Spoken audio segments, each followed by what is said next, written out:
बोले जन्माद्यस्य यतोऽन्वयादितरतस्, बोले जो संसार को जन्म देने वाला है, पालन करने वाला है, पोषण करने वाला है, लय प्रलय करने वाला है, जो किसी के द्वारा जाना नहीं जा सकता, मुह्यन्ति यत् सूरया, जिसने वेदों को भी प्रतिपादित किया है, उस वेद को समझने में बड़े बड़े सूरवीर अर्थात बड़े बड़े संत ज्ञानी महात्मा भी मोह को प्राप्त हो जाते हैं। मुह्यन्ति यत् सूरयः, बड़े बड़े सूरजन, बड़े बड़े सूरमा भी मोहित हो जाते हैं। ऐसे वेदों को जिसने बताया, बोले कैसा है, बोले स्वराट, अपने आप में स्थित रहता है।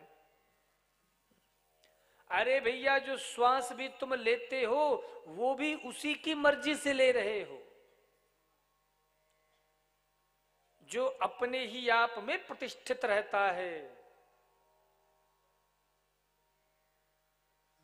बोले ऐसे हम उस परम सत्य की वंदना करते हैं। ये सत्य क्या है? बाबा तुलसी गा रहे हैं।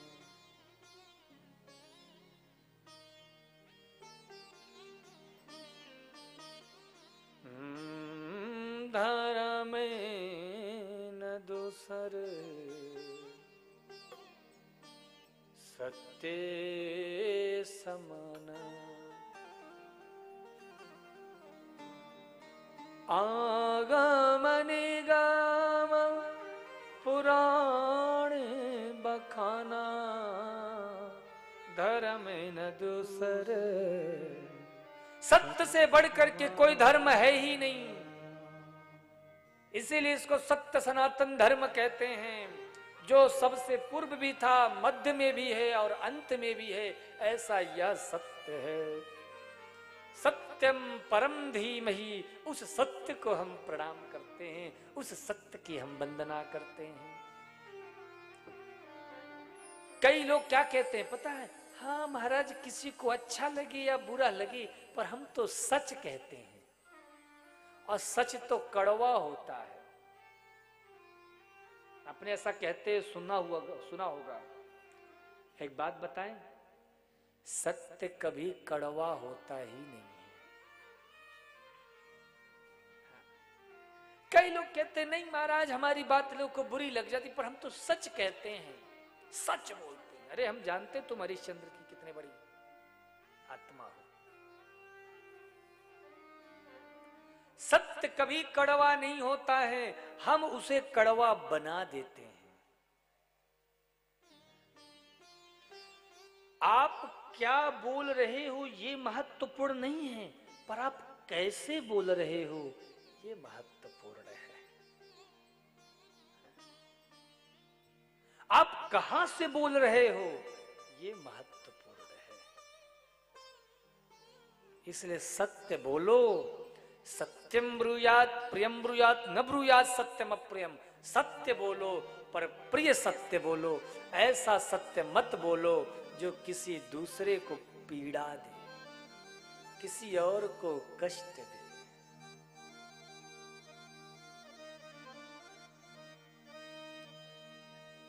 एक किसान के घर में कुछ मेहमान आए। किसान ने देखा, आइए आइए साहब, पधारिए, स्वागत है, चाय नाश्ता कुछ करेंगे? बोले नहीं नहीं, कुछ नहीं।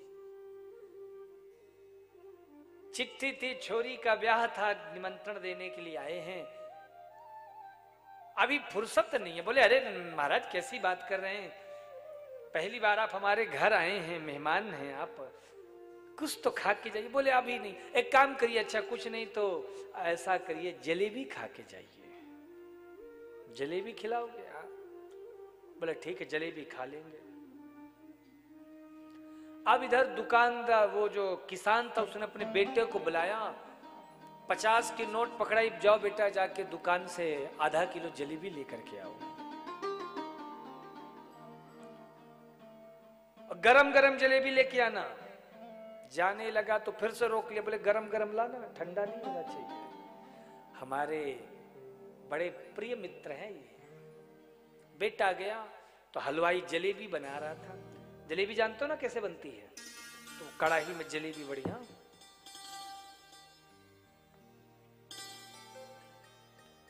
उसी समय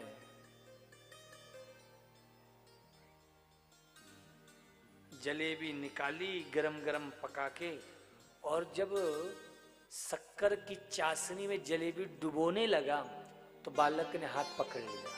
ओ दुकानदार, पिताजी ने कहा था मेरे कि गरम गरम जलेबी लेके आना, तो अभी पैक करके दो। अब ये बताओ, वो जलेबी अगर शक्कर की चाशनी में नहीं जाएगी तो उसमें मिठास आएगा?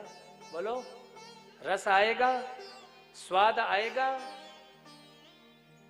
जब वो चाशनी में डुबोई जाएगी तो ही उसमें रस आएगा। इसी प्रकार से तुम अपने शब्दों को प्रेम की चाशनी में डुबोकर जब किसी के सामने परोसोगी तो वह सत्य भी कभी किसी को कड़वा नहीं लगेगा। लेकिन हम जब अहंकार के विष में भरकर, कभी देखा है ऐसा? हमने किया, हम नहीं होते तो हो पाता? सब हम ही किए हैं। तो इसे कहते अहंकार का विष। सब आपकी कृपा है महाराज, आपसे ही सब संभव हो पाया। ये है प्रेम की चाशनी। तो आप क्या बोलते हो इसकी कीमत नहीं है, पर आप कैसे बोलते हो इसकी कीमत है। और भैया, आज के समय में 90% समस्या इस जुबान का है।